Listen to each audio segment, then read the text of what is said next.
Então, tenho 15 minutos para enfrentar esse tema global, mundial, um grande desafio, que é a crise da saúde mental. Quando a gente fala em crise, também é um conceito que ajuda a gente a fazer história de uma ciência, história de um discurso, a história de um problema, né? A história caminha de crises em crises. E a crise que precede essa, ela tem uma datação.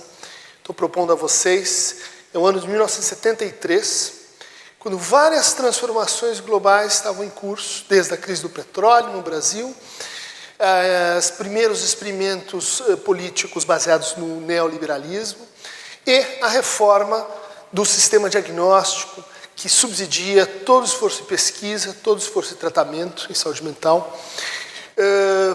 Àquela altura o DSM-2, DSM-3, hoje nós estamos no DSM-5. Esse momento é um momento de corte em relação ao que eu chamaria assim de diagnóstica das narrativas, né? Foi um momento de corte em relação à ideia de que o sofrimento psíquico ele pode ser separado do sofrimento, vamos dizer assim, orgânico, propriamente médico, da ideia mesma de doença mental.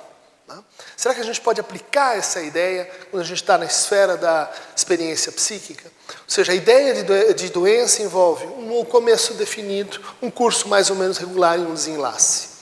Quando a gente olha para a doença mental, a gente diz, várias coisas aqui não combinam com essa definição. Inclusive, 1973 é a introdução da ideia de disorder. Nós não temos doenças mentais, nós temos disorders. Traduzido em português por transtornos. Disorder, fora da ordem. A partir de então, a gente olha para o sofrimento psíquico em estrutura de lista, não mais em estrutura que confunde a história da doença com a história do doente. A partir de então, a gente passa por um processo de reversão da relação entre etiologia, diagnóstico e tratamento. Cada vez mais o tratamento é o que define o diagnóstico, né? Cada vez mais a gente foi sendo levado para uma narrativa, para um discurso que não procede integralmente, se a gente for olhar os bons neurocientistas, os bons psiquiatras, as escolas que discutem seriamente os conceitos de base, mas popularmente e influenciando as políticas públicas, a gente foi levado para um conceito de transtorno mental que é assemelhado assim a de uma diabetes, né? Falta uma substância, você repõe essa substância e você volta para o seu estado anterior. Isso faz com que aquela determinada afecção seja então curada. 50 anos depois, a gente tem uma população cronicamente medicalizada, a gente tem infância medicalizada, a gente tem investimentos massivos na ideia, né, de que as doenças mentais são doenças e que elas vão entregar o que a gente precisa definitivamente para estabelecer algo como uma doença, que é uma etiologia, né? Em 2015, quando aparece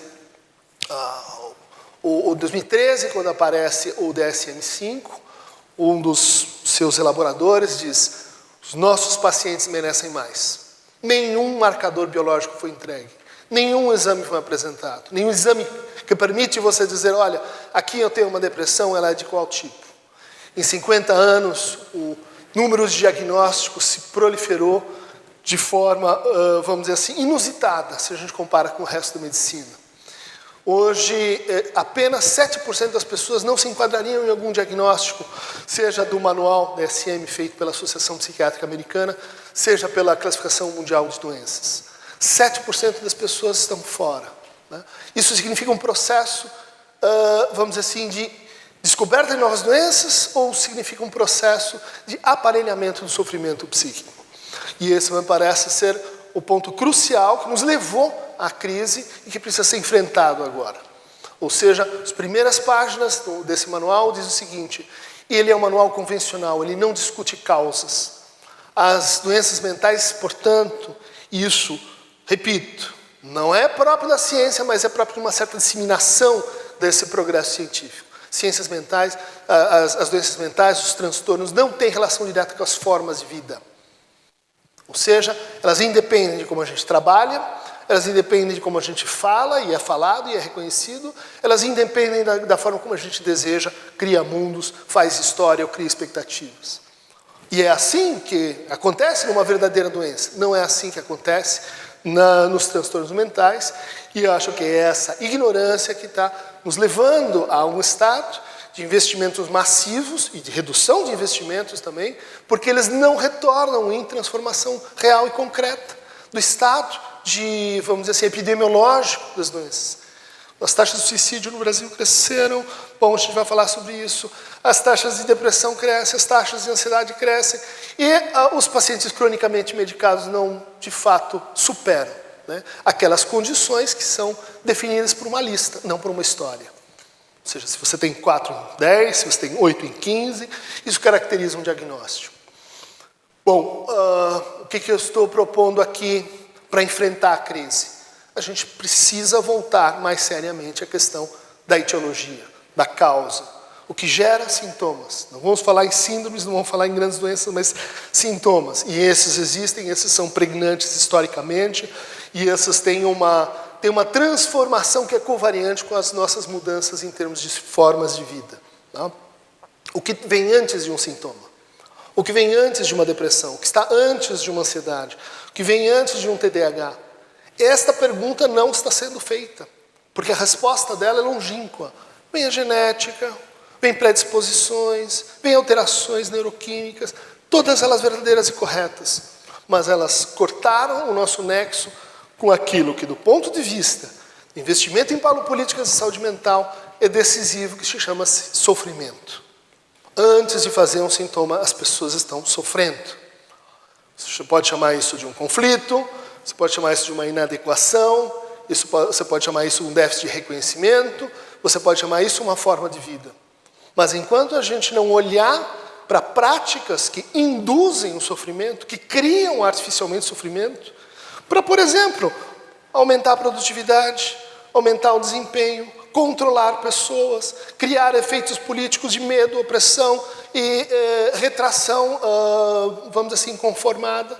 Enquanto a gente não olhar para essas práticas, como práticas indutoras de sofrimento, e o sofrimento como indutor causal de sintomas, essa crise não será enfrentada.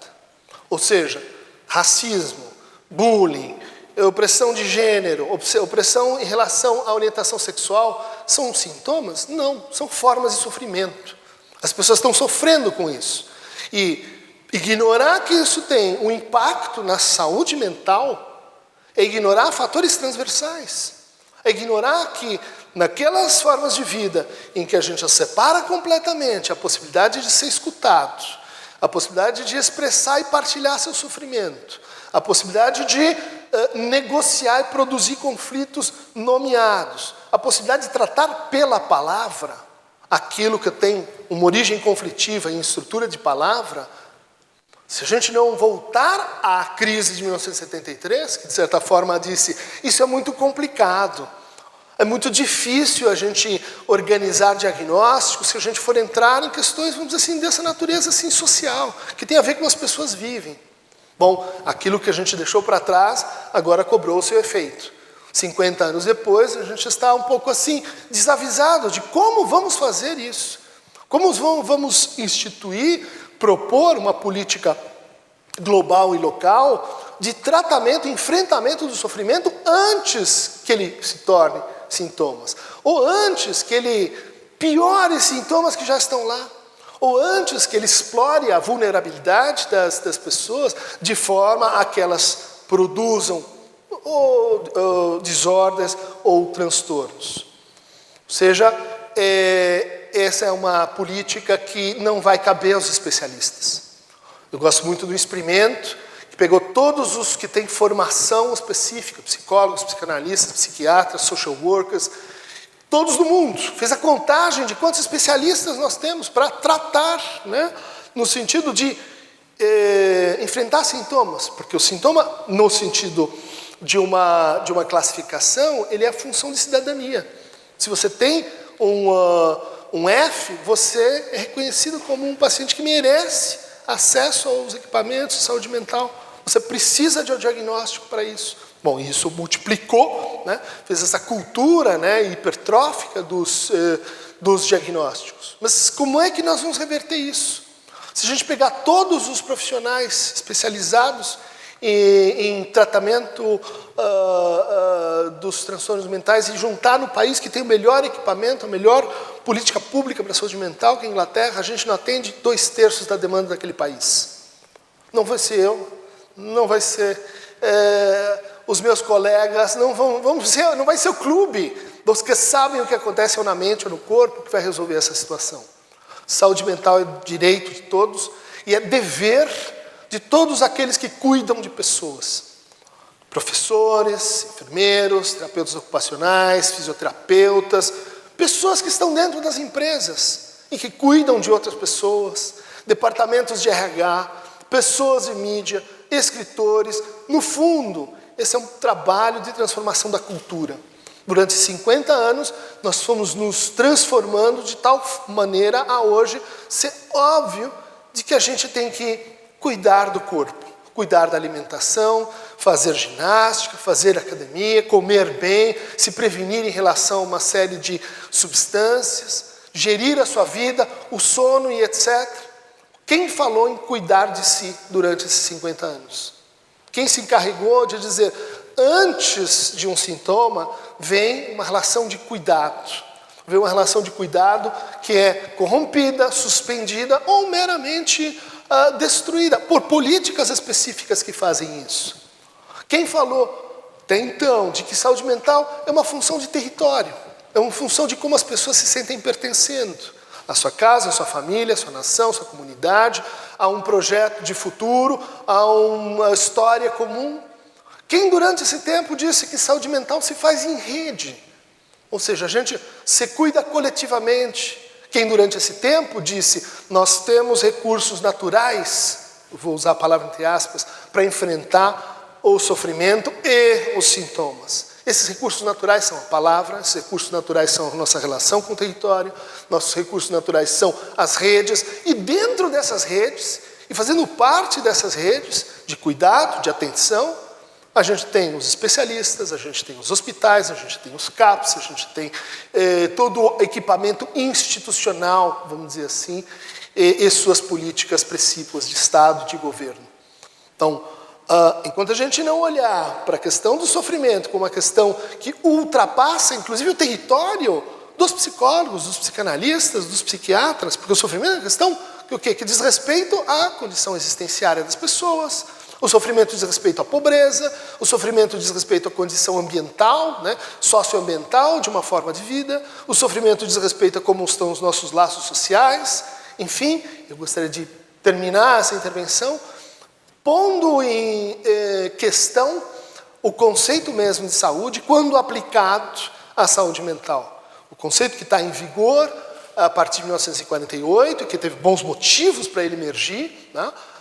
Basicamente a Segunda Guerra Mundial, os horrores, os campos de concentração e os braços cruzados daquelas, Cruz Vermelha, Crescente Vermelho, que diziam, se não tem uma doença, não posso agir.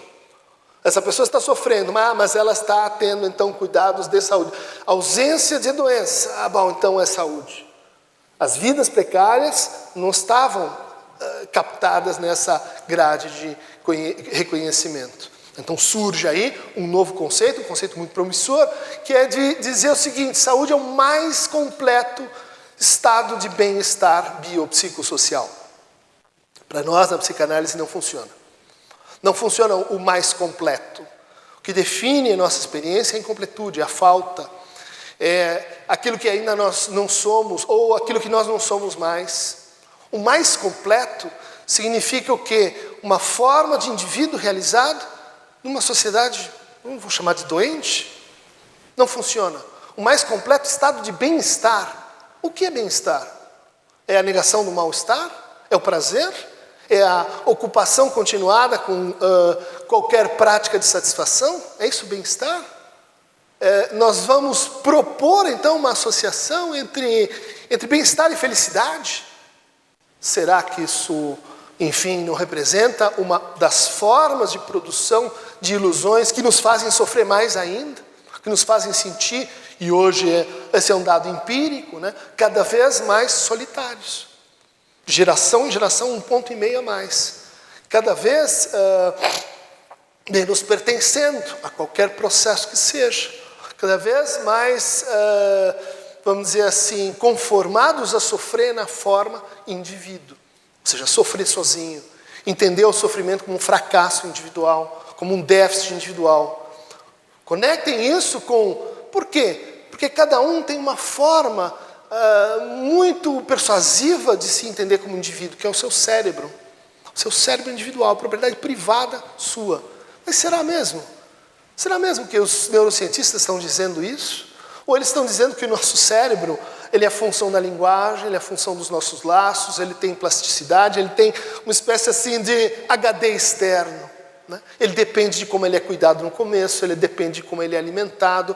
Ele é um órgão muito estranho assim, no sentido de que ele é muito diferente de uma pessoa para outra. Ou seja, essa ideia de que o sofrimento e os sintomas eles têm que ser entendidos e tratados na forma individual, não é só parte da solução, mas é parte do problema. Tempo esgotado.